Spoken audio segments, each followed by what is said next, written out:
There are things we survive that don't leave us when the situation ends. You can leave the relationship, leave the environment, even rebuild your life, and still feel like your body is living somewhere else, still bracing, still scanning, still waiting, because trauma doesn't just live in your mind, it lives in your body. And until your body feels safe, you don't feel free. Today's conversation is about that space, the space after survival, where everything looks okay on the outside, but inside something still feels off. Today I'm joined by Mica Louise, a somatic and energy practitioner who helps women come back into their bodies and learn how to feel safe again. This is a conversation about survival, disconnection, and what it really means to come home to yourself. This is the Phoenix Project, where we turn pain into purpose, one step at a time. Mica, I want to start here and just thank you for being here with me today. Can you share a little bit about your story and what led you to the work you do today? Yes, I can. I would love to say thank you for having me. Extremely grateful to be here. And I'll share a little about my story. I was raised by a single mom who struggled herself with mental illness and toxic relationships. My dad wasn't really around from a young age, so I never really had a strong sense of safety. As I got older, I started using early, drinking, drugs, was pregnant by the age of 16. Well, I actually had my daughter at 16, so I was pregnant at 15. And from there, my life just became a cycle. It was a cycle of toxic relationships, abusive relationships, addiction, mental health struggles.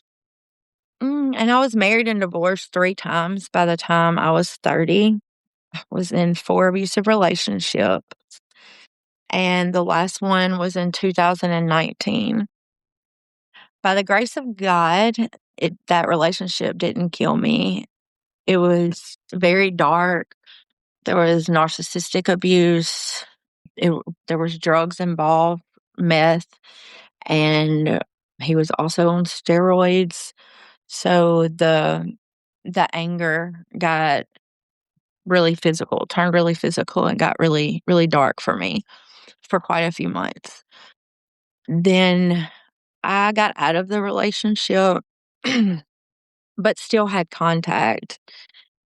And then in 2021, I was turning 40 and I had a flashback in the middle of the afternoon of a night where I had been held at gunpoint by him for hours. I could smell the strawberry conditioner that was in my hair that night. It was so vivid and so real. And in that moment, I kind of felt like everything broke for me. Realized then that my life was trauma, but I was just given another diagnosis. It was my 4th mental illness diagnosis, and it was CPTSD. So I was again put on medicines. So by this time, I'm on 9 mental medications because I'm also diagnosed daily anxiety, depression, and bipolar. So I was going through what I thought was my second mental breakdown. What I know now is that it wasn't a breakdown. It was an awakening for me. Wow. Thank you for sharing that. Thank you for trusting this space. And I'm sure that was incredibly tough to go through. I just want to acknowledge something.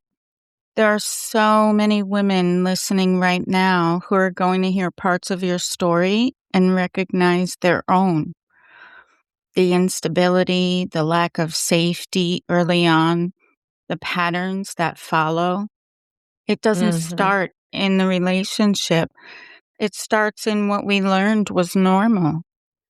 Micah, when you were in those relationships, what did that actually feel like in your body and emotionally?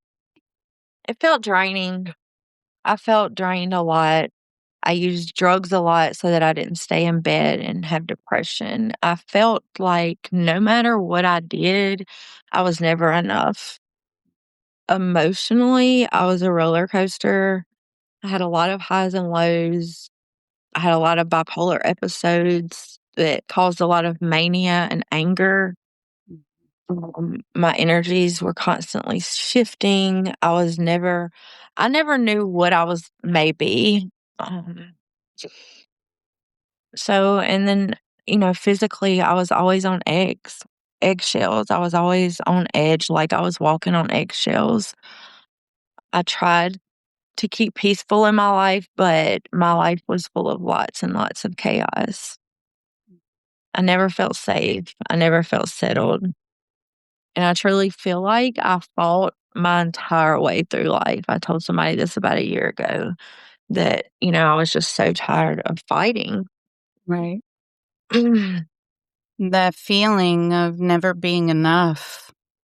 I think that's something a lot of women don't even realize that they're carrying because it becomes the baseline. And like you said, you're not just in the relationship, your body is living it. At the time, did you recognize what was happening as abuse, or did that awareness come later? At the time, it felt normal for me. It's kinda what I grew up around. I thought that that was what love looked like.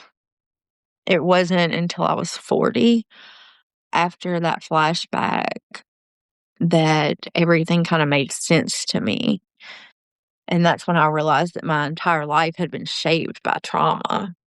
Right. That piece right there is so important because if you've never experienced safety, you don't question the absence of it. You don't call it abuse, you call it love. When you look back now, what were some of the patterns that you didn't recognize then? Hmm. I was very much a people pleaser. I learned from a very young age to be whoever the person I was around needed me to be. Mhm. So I could shift who I was very easily depending on who I was around. And that followed me into from my childhood to my teenage years to my adult years. Right. Whatever man I was with, I loved whatever he liked. You know what I mean? I could change Mhm. whoever I was. I ignored I ignored my own intuition constantly. My body would try to tell me that things weren't right, like red flags, but I just didn't trust it. I believed that fear, control, and love all existed together. And I really didn't know that love wasn't supposed to feel that way. The intuition piece, that one hits because your body knows long before your mind catches up. But when you've been conditioned to override it, you stop trusting the very thing that's trying to protect you. After you left those environments, what did you notice in yourself? I thought I would feel more at peace, and I did to an extent, but my body was still craving chaos. Mm. So I started my healing journey and I started to love myself some. And then I met someone and I got into a healthy relationship. And after a little bit and things were too good, after a few months, it felt very uncomfortable to me. Mhm. I would try to create little problems. And at the same time, I was starting to learn a little bit about nervous systems and somatics. And so my nervous system didn't know the piece. My body didn't know the piece Mhm. because our nervous system will always choose a chaotic normal over a peaceful familiar. Until we Right. learn how to feel safe in our own bodies and to feel and teach ourselves something different, and we can do that, we will always go to what's familiar. Right. This is the part that confuses people the most because they think I left, so why do I still feel this? And what you're saying is your environment can change overnight, but your nervous system doesn't. Did you feel safe in your own body at that point? No, not at all. I had disconnected from my body a long, long time ago. That's how I learned to survive. That's how I did survive. Hmm. So when I started coming back into my body and learning about somatics, I couldn't even feel sensations. I felt very numb with the inner sensations inside of my body. Hmm. My body didn't feel like a safe place. It felt very unfamiliar and overwhelming. All I can say is I relate to that more than I could even put into words. That feeling of being disconnected from your body, but not realizing that's what it is. Just moving through life, functioning, but not actually feeling anything. I always say that I tasted a strawberry for the first time when I was 41 years old. I Mm. tell that story because I never truly tasted it growing up or through my adult years even. It was so yummy to me once I slowed down and started being in my body more and become regulated. Right, right, That's how disconnected I was from my body. right. That's such a powerful way to explain it because people hear disconnection and they don't always understand it.